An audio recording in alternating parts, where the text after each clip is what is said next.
African Apostolic Church yevaapostoli veafrica, number 8 Jefferson Road, Logan Park, Eckfield, Harare.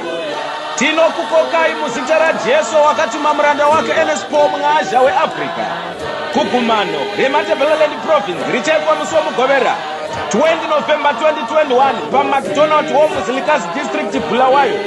Vanorwara vanoporeswa muzita raJesu nekutenda. Mark 16 verse 15.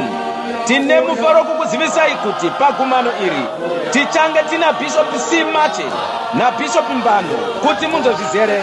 Batai munyori chenjerai pa 0773 250421 Evangelist Ngwaru pa 0779 375 Reverend Chenjerai pa 0772 617078.